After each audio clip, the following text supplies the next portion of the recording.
Албетте достор арасында авторитет, бирок жашоодо эч кандай пайдасы жок. Жаш адистердин бири Кадырбек Абиев жогорку окуу жайын кызыл диплом менен аяктаган. 2 жыл аралыгында артыкчылык кагазынын эч кандай пайдасы тийген жок деп эсептейт. Ошол эле мамлекеттик органдарга жумушка орношууда дагы каралбайт. Кызыл менен көк дипломдун өңүндө гана айырмачылык болбосо эч кандай артыкчылыгы жок экенин айтат. Бир-эки мамлекеттик мекемелерге барып көрдүм.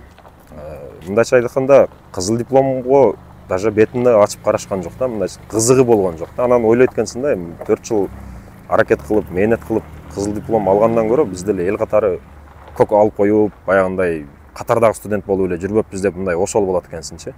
Мына мамлекет тарабынан кызыл диплом менен бүткөндөргө бир өзүнчө бир артыкчылык берсе, бизде Кыргызстандагы билим берүүнүн сапаты да бир топ жогоруламак да. Студенттердин арасында азыр кызыл диплом менен бүтүү бул мындайча айтканда бир стимулдуу нерсе болбой калды да.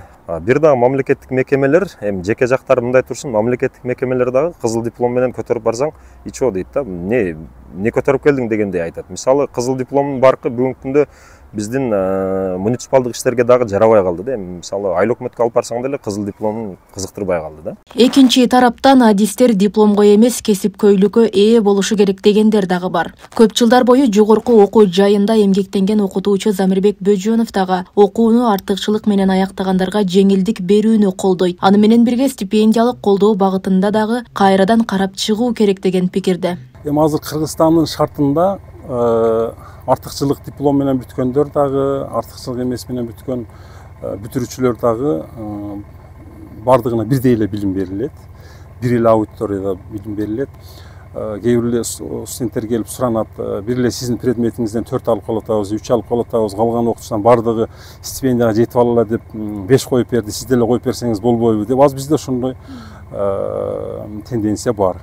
Ушул жактарын эске алыш керек. Жогорку кеңештин депутаты Марлен Маматалиев жогорку окуу жайларын кызыл диплом менен аяктаган жарандарга өзгөчө артыкчылыктары менен мамлекеттик жана муниципалдык кызмат орундарына кирүү мүмкүндүгүн берүүнү сунуштап жатат. Тиешелүү мыйзам долбоору коомдук талкууга коюлду. Мында артыкчылык менен аяктаган жарандарды кадрлар резервине сынаксыз автоматтык түрдө киргизүү сунушталып жатат. Ошондой эле мамлекеттик жана муниципалдык кызматтын кенже, улук жана башка кызмат орундарына өтүүдө талапкерлерди тандоодо артыкчылыктуу абалга ээ болуусу сунушталууда. Бүтүрүүчүлөр жөнүндөгү мамлекеттик аттестациялоо жөнүндө жобону анда кайрадан карап чыгыш керек. Азыр мына кредит технология 2 баскычтуу билим берүүгө атайын өзүнчө бир пункттары тереңдетилип каралган эмес.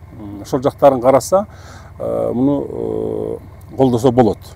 Себеби эмне үчүн? Бирок муну колдогондо дагы бир артка карата иштебеш керек. Бул мисалы үчүн быйыл кабыл ала турган болсо, мына быйылкы окуу жылынан баштап киргендер үчүн болуш керек.